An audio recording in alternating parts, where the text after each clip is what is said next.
It's time for Recipe of the Day.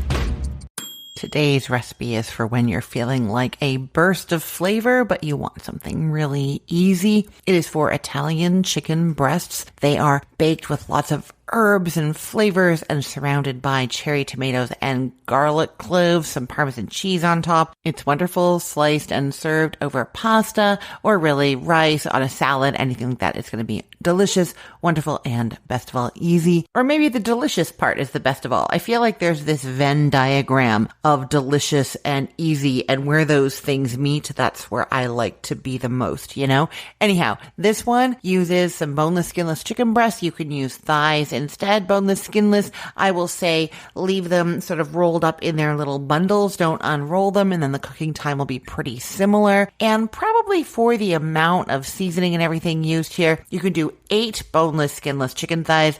The recipe calls for 4 boneless, skinless chicken breasts. You're going to start by preheating the oven to 425 degrees Fahrenheit, and then have a look at your chicken breasts. If they're particularly uneven, like some of those big ones these days, you know what I mean? That like rounded, wider part is so much thicker than the pointy, thinner part. Then you might want to pound them down to an even thickness. Just get out a piece of plastic wrap, put your chicken breast on there, put another piece of plastic wrap on top, and then you just want to pound the thickest part with a rolling pin or a flat mallet. The plastic wrap is there to stop that chicken juice from going everywhere in your kitchen as you're pounding it. And when you're done, you just move the chicken breast over to a plate and discard that plastic wrap. Now, why you're doing this is because when chicken breasts are particularly uneven, the thinner parts are going to be cooked through and start drying out before the thicker parts get done, before they're at that safe 165 degree Fahrenheit temperature. So by evening them out, no part ends up dry before the other part is cooked. If your chicken breasts are on the smaller side and not particularly uneven, you don't have to do this.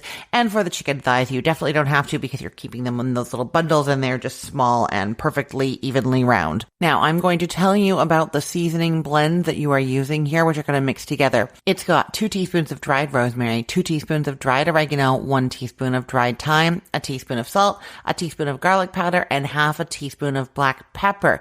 Now, if you wanted to just save yourself time and energy, instead of the rosemary, oregano, and thyme, you could do 5 teaspoons of Italian seasoning, or skip the salt and garlic powder and pepper as well and use my Italian sausage seasoning blend that I'm going to link to. It has a lot of the same things and also some fennel, and it's just the right combination that it is exactly what is used in Italian sausages, and it makes everything kind of taste like Italian sausage.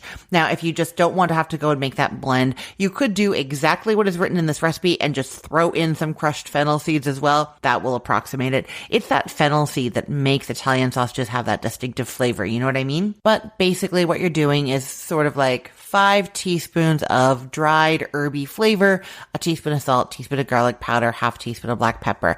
Then into a big bowl, put your 4 boneless, skinless chicken breasts or your 8 chicken thighs.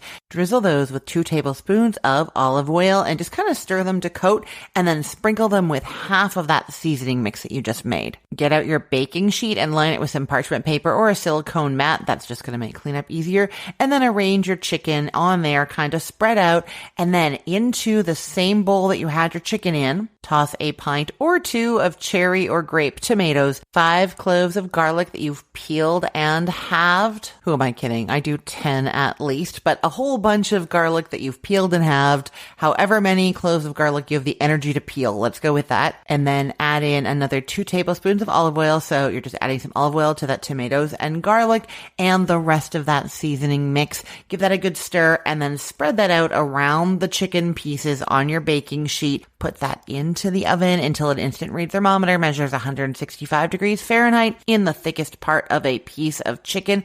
It's going to be somewhere between 25 to 35 minutes, depending on how big those chicken breasts are. I say this all the time. They're getting so big these days, I'm not sure what to tell you, but you'll know if they were bigger, it's going to be a little bit more. If they were less big, then it's going to be a little less. When it comes out of the oven, sprinkle the whole thing with a 1/4 cup of shredded Parmesan cheese. You can also add some parsley, some fresh basil, and then serve that, like I said, sliced on some pasta.